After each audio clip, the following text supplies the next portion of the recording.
আমাদের আজকের আলোচনার বিষয়বস্তু মাস্টার পেজ। মাস্টার পেজ হচ্ছে এমন একটি পেজ যে পেজে কোনো কিছু রাখলে তা ওই মাস্টার পেজ কেন্দ্রিক যত পেজ আছে সব পেজের উপর অ্যাপ্লাই হয়। যেমন logo, page number, book title ইত্যাদি যদি আমরা মাস্টার পেজে রাখি তাহলে ডকুমেন্টের অন্য পেজগুলোর উপরেও এগুলো অ্যাপ্লাই হবে। ইনডিজাইনে প্রতিটি ডকুমেন্টের জন্য একটি ডিফল্ট মাস্টার পেজ হয়ে থাকে। তাহলে এবার আমরা সরাসরি মাস্টার পেজ সম্পর্কে জেনে নিই। গত পর্বে আমরা জেনেছিলাম পেজ প্যানেল সম্পর্কে। এই পেজ প্যানেলের মধ্যে কিন্তু আমরা পেয়ে যাব মাস্টার পেজ। যেমন আমার এই ডকুমেন্টের জন্য দুটি মাস্টার পেজ তৈরি করা হয়েছে, এই master page, B master page. এখন আমি যদি এই মাস্টার পেজটি দেখতে যাই তাহলে এই মাস্টার পেজের উপরে ডাবল ক্লিক করলে আমি মাস্টার পেজটি দেখতে পাচ্ছি। আর আমার এই পেজটি কিন্তু ফেসিং পেজ, যার কারণে আমার লেফট এবং রাইট দুটি পেজ এখানে শো করছে। এখন প্রত্যেকটি বইয়ের কিন্তু লেফট এবং রাইট পেজ রয়েছে। এখন আমি যদি এই রাইট পেজের উপরে যদি কোনো ডকুমেন্ট অথবা কোনো কিছু লোগো, হেডলাইন ইত্যাদি রাখি তাহলে এগুলি রাইট পেজের উপরে শো করবে। আর লেফট সাইডের মাস্টার পেজে যদি কোনো কিছু রেখে থাকি তাহলে সেগুলো লেফট সাইডের পেজে কিন্তু শো করবে।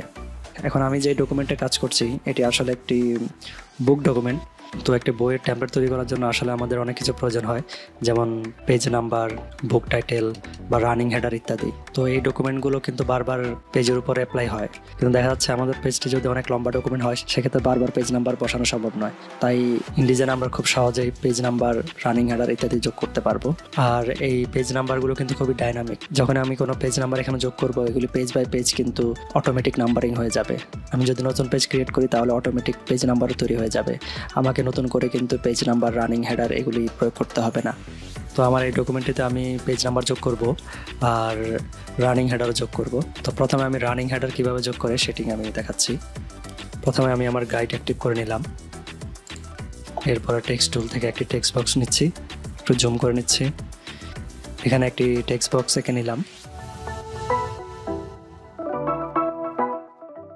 টেক্সট বক্সে আমি সম্পূর্ণ গাইড বরাবর নিয়ে নিলাম। ডাবল ক্লিক করে টেক্সট বক্সের ভিতরে আমি এখন বইটির নাম লিখছি, যে কোনো একটি নাম দিয়ে দিচ্ছি। আর এটিতে এখন আমি প্যারাগ্রাফ স্টাইল অ্যাপ্লাই করব। এটি পেজ নাম্বার দিলাম, আর এখান থেকে ক্যারেক্টার স্টাইল দিচ্ছি ফলিও। এখানে প্যারাগ্রাফ স্টাইল এবং ক্যারেক্টার স্টাইল দেখতে পাচ্ছেন। প্যারাগ্রাফ এবং ক্যারেক্টার স্টাইল সম্পর্কে আমি পরের ভিডিওগুলোতে বিস্তারিত আলোচনা করব, এখানে শুধু আমিও এক্সাম্পল দেখাচ্ছি। তো এখানে আমার বুক নেম তৈরি হলো। তো এখন আমি ডান পেজের জন্য রানিং হেডার তৈরি করব, সেজন্য এই টেক্সট বক্সটি কপি করে নিচ্ছি। এখান থেকে অল্ট আর শিফট প্রেস করে মাউস দিয়ে ড্র্যাগ করে এটিকে আমি রাইট পেজে নিয়ে আসলাম। অল্টার ধরলে আপনার টেক্সট বক্সটি কপি হবে, আর শিফট চেপে ধরলে কিন্তু অ্যালাইনমেন্ট ঠিক থাকবে। আর দেখতে পাচ্ছেন আমার বুক নাম্বার টেক্সটটি কিন্তু রাইট সাইড পেজের সাথে অ্যালাইন হয়ে গেছে অটোমেটিক। এটি হয়েছে কারণ আমি যদি ডাবল ক্লিক করি এখানে আপনারা দেখতে পাচ্ছেন ফরম্যাটিং থেকে আমার এখানে অ্যালাইন অ্যাওয়ে ফ্রম স্পাইন এই ফিচারটি অ্যাক্টিভ থাকার কারণে আমার এখানে রাইট সাইডে অটোমেটিক অ্যালাইন করেছে। তো আপনারা যদি এই বিষয়ে জানতে চান আমাকে কমেন্ট করে জানাবেন, আমি পরবর্তীতে এই বিষয় নিয়ে একটি ভিডিও তৈরি করব। আপাতত এটি আমি স্কিপ করছি। এবার আমি এই টেক্সট বক্সটিকে ডাবল ক্লিক করলাম এবং সবগুলো টেক্সট সিলেক্ট করে বা কন্ট্রোল এ দিয়ে সিলেক্ট করে ডিলিট করে দিলাম। এবার এই পেজটিতে আমি রানিং হেডার একটি কমান্ড প্রয়োগ করব। এই রানিং হেডার হচ্ছে এমন একটি ভেরিয়েবল ফিচার যেটি এখানে আমি যদি যুক্ত করি তাহলে প্রতিটি পেজের হেডলাইনগুলো এখানে যুক্ত হবে। তো এখন আমরা রানিং হেডার ফিচারটি এখানে অ্যাক্টিভ করব। এই জন্য আমরা চলে গেলাম টাইপ থেকে টেক্সট ভেরিয়েবল থেকে ইনসার্ট ভেরিয়েবল। এখানে আমি চ্যাপ্টার টাইটেল এই ফিচারটি অ্যাক্টিভ করে দিচ্ছি। এখানে যুক্ত হয়ে গেল চ্যাপ্টার টাইটেল। এবার আমরা চলে যাব বইয়ের পেজে। রানিং হেডার কীভাবে তৈরি করা হয় সেটি নিয়ে পরবর্তীতে আমি একটি বিস্তারিত ভিডিও তৈরি করবো ইনশাল্লাহ। আপাতত আমি এখানে মাস্টার পেজ কীভাবে কাজ করে সেই জিনিসটি এখানে দেখাচ্ছি। আপনারা শুধু মাস্টার পেজ কীভাবে অ্যাপ্লাই করা হয় এই জিনিসটি একটু বুঝে নিন আগে। এবার আমরা মেইন ডকুমেন্টে চলে যাব আমাদের এই ফুটারের অবজেক্টগুলো পড়েছে কিনা সেগুলো চেক করার জন্য। যেমন আমি 6 নম্বর 7 নম্বর পেজ চলে গেলাম। প্রথমে ভিউ থেকে আমি গাইডগুলো হাইড করে দিচ্ছি। আপনারা দেখতে পাচ্ছেন ফুটারের মধ্যে আমার বুক নাম্বার দেখা যাচ্ছে এবং এই চ্যাপ্টারের হেডলাইন এখানে দেখা যাচ্ছে। এবং এই চ্যাপ্টারের হেডলাইন হচ্ছে এখানে একটি ডিফল্ট নেম দেওয়া আছে, এই নামটি কিন্তু এখানে চলে এসেছে। পরবর্তী পেজে যদি আমরা চলে যাই তাহলেও দেখতে পাবো, যেমন এই পেজটি এইটি কিন্তু এখানে যুক্ত হয়ে গেছে।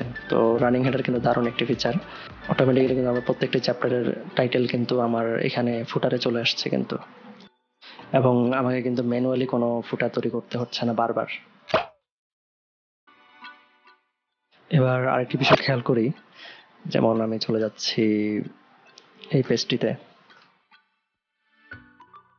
দেখুন এই পেজটি হচ্ছে প্রকাশনার পেজ, এখানে প্রকাশনার অনেক তথ্য থাকে। তো এখানে কিন্তু আমার বুকের নেম কিন্তু এখানে অ্যাপ্লাই হয়েছে। এই পেজের জন্য আসলে মাস্টার পেজ আইটেমের প্রয়োজন নেই, সেক্ষেত্রে আমরা আরেকটি ট্রিক্স প্রয়োগ করব। এখানে দেখতে পাচ্ছেন নান নামের একটি মাস্টার পেজ আছে, তখন আমরা এই নান নামের মাস্টার পেজটি এখানে ড্র্যাগ করে অ্যাপ্লাই করতে পারি, তাহলে আমার আইটেম চলে গেছে। সেম কাজ রাইট পেজটিতে করতে পারি, এখানে দেখতে পাচ্ছেন আমার আইটেম এখন আর শো করছে না। অথবা পেজটিকে সিলেক্ট করে পেজের উপর রাইট বাটন ক্লিক করে আমরা মাস্টার পেজ অ্যাপ্লাই করতে পারি। এখানে অ্যাপ্লাই মাস্টার টু পেজ এই অপশনটি ক্লিক করলাম। এখান থেকে আমরা মাস্টার পেজের নাম সিলেক্ট করে দিয়েছি। আর নান মাস্টার পেজটি কোন কোন পেজের উপরে অ্যাপ্লাই হবে সেক্ষেত্রে আমরা পেজ নাম্বার সিলেক্ট করে দিতে পারবো এখানে। যেমন এই পেজটিতে আমি নান অ্যাপ্লাই করব, সেক্ষেত্রে এই পেজটি আমরা সিলেক্ট করেছি। এখান থেকে নান সিলেক্ট করে দিচ্ছি। দেখুন এই পেজটির উপর নান মাস্টার পেজ অ্যাপ্লাই হয়ে গেছে এবং বইয়ের নামটি চলে গেছে। এখানে ছোট্ট একটা আইকন দেখতে পাচ্ছেন অর্থাৎ এটির উপরে এই মাস্টার পেজ অ্যাপ্লাই হয়েছে। আর এটির উপরে কোনো চিহ্ন নেই, কারণ এটির উপরে নান মাস্টার পেজ অ্যাপ্লাই হয়েছে। এছাড়া যদি একাধিক পেজে যদি আমরা নান মাস্টার পেজ অ্যাপ্লাই করতে চাই, সেক্ষেত্রে আমরা যেমন এই পেজ থেকে এই পেজ পর্যন্ত আমি শিফট প্রেস করে সিলেক্ট করলাম এবং রাইট বাটন প্রেস করে অ্যাপ্লাই মাস্টার পেজ সিলেক্ট করলাম। এখানে আমরা নান সিলেক্ট করে দেব, আর টু পেজ এখানে সিলেকশন করা আছে, ওকে করে দিলাম। এই সবগুলো পেজের উপর আমার নান মাস্টার পেজ অ্যাপ্লাই হয়ে গেছে এখন।